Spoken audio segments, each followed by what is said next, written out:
So, we need to chat about the PlayStation VR2. Now, it's been out, close to a month now, and I've been really enjoying it, and I'm going to be doing a full review. This is not that, this is something slightly different.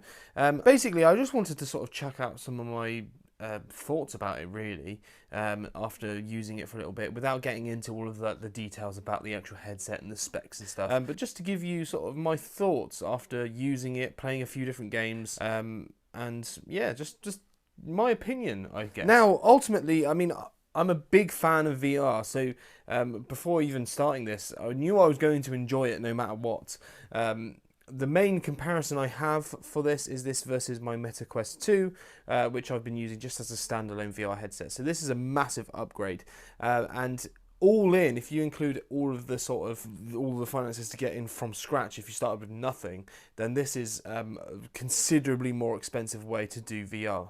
Now, for the majority of people who are going to be getting this, they would have already had a PlayStation 5 anyway. So at that point, it's only probably about £100, $100 more than a Quest 2. So that sounds a lot more stomachable, really, if you already have a PlayStation 5. But I do understand that if you're going from scratch, you're looking over £1,000 in order to start on this before you even get any games. So it's quite an investment if you're going to be doing that. Now, one of the things that I've been really sort of impressed by is the number of games that are on the PlayStation VR2 at launch, and the fact that they're already still constantly announcing more games that are coming. And the games that I've played are absolutely fantastic. So I haven't played loads of games, and I know I've heard great things about some of the games and games that I'm anxious to try. For example, like Before Your Eyes, which is sort of like one that is like a story-based game, which isn't that expensive actually as far as PlayStation games go. It's about normal for a lot of VR games, the sort of size of it. It's just like a very simple story. But it's a game that sort of uses the features that are built into the headset, like the eye tracking and stuff like that, which means that when you blink, it progresses the story on, and you almost feel anxious not to blink. And I'm going to be playing that because that sounds amazing, and I've heard amazing reviews about it. But the two games I've probably spent the most time in is Horizon Call of the Mountain and Gran Turismo, which are PlayStation exclusives. I know you can play Gran Turismo on your PC, however, obviously not in VR. So them bringing that exclusively to the PlayStation at the moment, what an experience that is. If you've not played any sort of virtual reality racing simulators before, holy mother, it is absolutely fantastic. Like, genuinely, I could spend hours and hours in that game. Gran Turismo 7 is a good game, but when you factor that side of it in, it becomes 10 times more worth it. So if you have already got Gran Turismo, this game is so much better in virtual reality. And if you can get one of these as well, on it's next level how good that game is. Like, I cannot get over it. And that's just scratching the surface when it comes to PlayStation VR, because that's not really using loads of the features. But yeah, Horizon Call of the Mountain, great game. Is it worth the £69 or whatever it is that you have to pay to get it? I don't know. Maybe not. That's quite a lot of money for a game. That's a lot of money for just like a normal AAA game. I feel like it's a little bit too linear to be worth that money. I think if you can get it secondhand, let it down. If you can get a disc version, I don't even know if they're doing disc versions, I'll be honest. But if you can get it further down the line at a cheaper price, then yeah, maybe. I probably wouldn't pay list price for it. Now that I have got it, and I did pay list price for it, it's still a great game. Like, it's really fun. The climbing is fantastic. I haven't completed the game yet, so I can't comment on the whole game, I guess. But it's a really fun experience, and it's quite a good game to, if you're going to be showing people virtual reality, it's a very good game to show them, because there's a lot of different elements to it. The climbing is something that's quite easy to pick up, but is also just very cool. The textures on it are amazing. It looks absolutely beautiful. And that's another thing about this headset. The OLED screen is absolutely fantastic. When you're in a dark room and it's black, it is black. And the fact that the molding around the sort of, they got the weird sort of plastic molding around the outside of the headset, that makes it cuts out all the lights, and that's built in onto the headset, and it's comfortable. Like it's not digging into your face, it just sits nicely on your face, and it cuts out all the lights, and it's the best way of having an immersive experience, by far. It's much better than the Quest. It cuts out more light than the Quest does, and it's a lot more comfortable.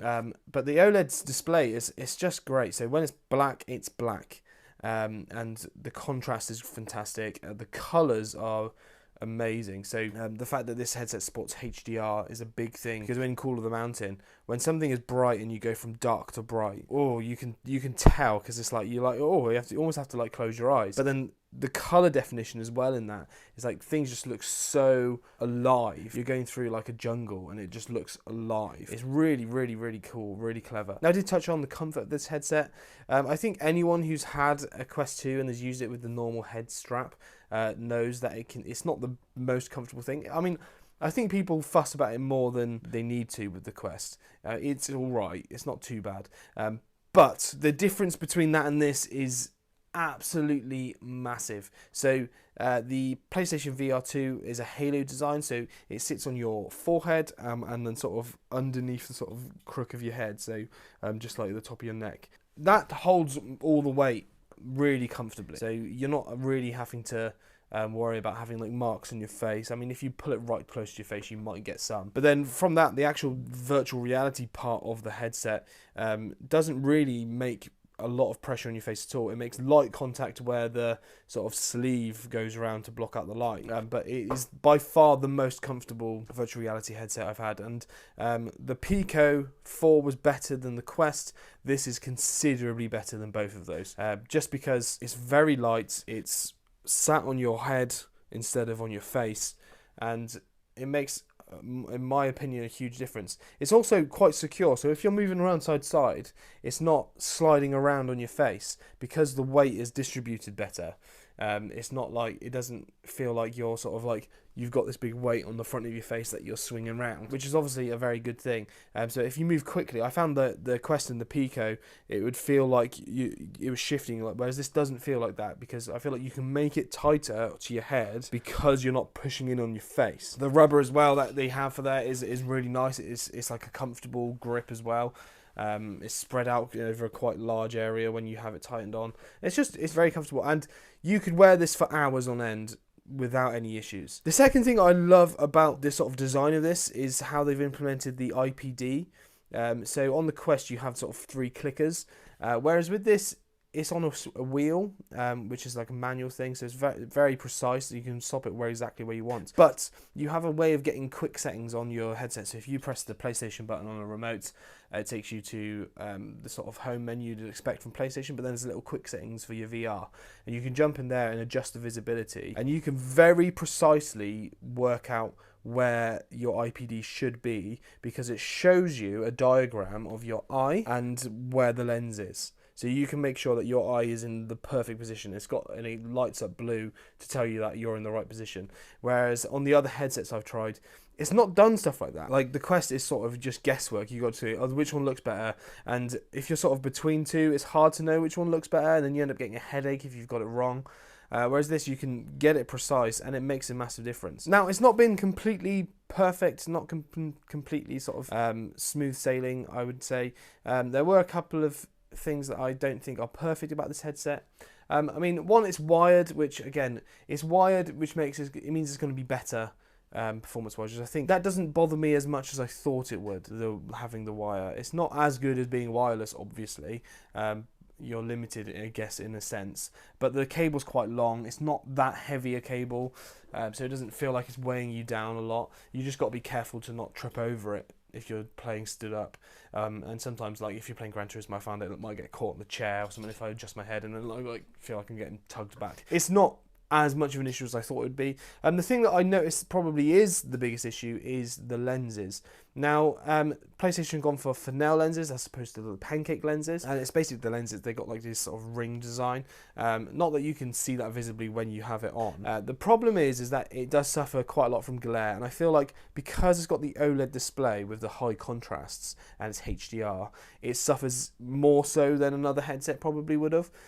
So I do spot a lot of glare on it. So if you're in high contrast areas, like white text on black, It does seem to there's a lot of glare there.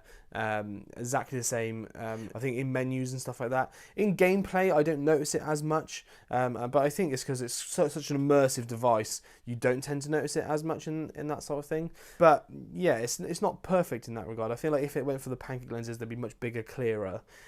It would make more use of the other amazing technology like the display that it has inside it. Now, I'm fully aware that that's more expensive and it make the headset even more expensive or less profitable for Sony, so I can't imagine they'd want to do that.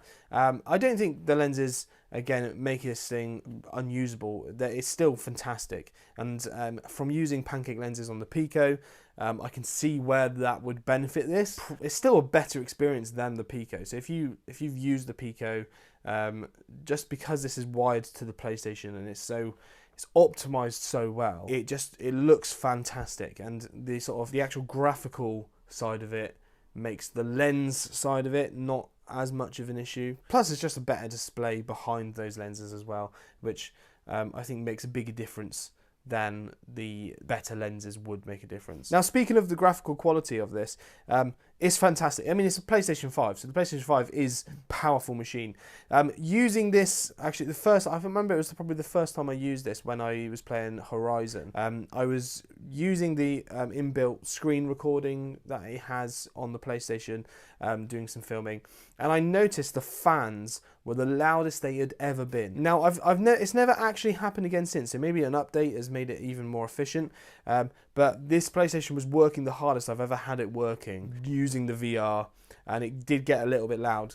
Not massively loud, it's still fairly quiet compared to like a gaming PC. However, compared to what it's normally like just playing games, and it's pretty much silent, it was the first time I actually was like, oh my word, I can hear the PlayStation. That's really weird. Now, one thing it utilizes very well is the foveated rendering, and it's when you're playing on your own, there's no way you would know. I was sort of thinking maybe there'd be like a little delay or something like that, and you'd just see things like sharpen as you look at them. But you wouldn't know. Everything looks amazing. It's tracking your eyes and where you're looking, and that area is rendered amazingly well. And you can see when you have it on the screen. So I was showing some of my family members and some friends the PlayStation VR2, and when I was watching the screen, it was the first time I watched the screen and was like, oh, that's the foveated rendering. Because obviously when you're in it and it's tracking your eyes, you can't see it. But when it's on the screen and you can see someone looking at one thing in particular and something over to the right is all pixelated, you're like, holy crap, that's not rendering that. It's actually really interesting, and I would never have noticed it. And obviously it's just using that to just sort of eke out that little extra bit of performance so it can make the graphics that little bit better. So yeah, there are a few other things to talk about, I guess. The controllers are fine. I mean, a big thing was made about the sort of adaptive triggers, and it probably is there, and I'm probably just enjoying the games, but I never really notice it massively. So like they talk about in the Horizon game, when you're pulling back a bow, you should feel the trigger. I didn't feel like I feel the trigger. I didn't feel any extra pressure, really. I mean, it's nowhere near as what you'd expect from the DualSense controllers. So I don't know whether there's an element of it just not being as strong, or whether maybe mine just aren't working. I don't know. I haven't really noticed that sort of same feeling that you get on the DualSense controller with these triggers on the VR controllers. Now, in terms of battery life, I mean, I guess that's one of the things I didn't really think about when I bought this, because I knew it was wired. I was just sort of assuming battery life wouldn't ever be an issue, and it technically isn't with the headset, because it's obviously plugged in. But the controllers actually don't have the best battery life, and I was quite surprised by this. So I use a dock for my DualSense controllers, which means when I'm finished with them, I just put them down and they charge. And the VR controllers probably have a similar battery life. It's not that long. It's a surprisingly short battery life. And I would say the best thing you can do is, if you use this for an extended period of time, is that you charge them straight away afterwards. You only get one cable in the box, so you have to then swap between them. Now, that is a bit of a pain. So you can get the little dock that you can get for this with the adapter, so you can charge it and just put them on the little stand and it charges the controllers, which I probably would recommend doing because it is a bit of a pain. So it's more money that you'd have to spend, which is, again, not ideal, and you don't need to do it. So I've been fine not charging them, and ultimately I've been spending most of my time playing Gran Turismo, which I don't use those controllers anyway. But if you are going to be using the controllers and you're playing a lot of games with the VR controllers, you need to charge them more often than you'd think. And yeah, so it's a little bit annoying. You probably need to charge it probably about half as often as you need to charge your Quest 2 if you play on the Quest. So it's probably, you probably get sort of 6 or 7 hours out of a charge, I would say. It's not surprisingly low, but I mean, you probably, it depends on how long you have game sessions. If you're playing for a long time, that might be annoying for you, and you might want to make sure you're starting a session with a full charge every single time. Now, I sort of want to get your guys' questions, because I have the headset here and I'm using it a lot and I'm enjoying it, and at the moment I'm preferring to use this over my Quest, even though I've got loads of games that I still need to play that I haven't really touched that much on the Quest. I'm just enjoying the PlayStation VR so much that I'm wanting to invest my time in that as opposed to the Quest. But I want to know what some people are wanting to know about it, because when you have it, you sort of, a lot of these things you don't really think about once you've got it in your hands. So in the comments below, let me know, do you want to know what it's like, what the best games are, or what I hate about it? If they, just simple questions. If there's something that I haven't thought of to share with you, stick in the comments and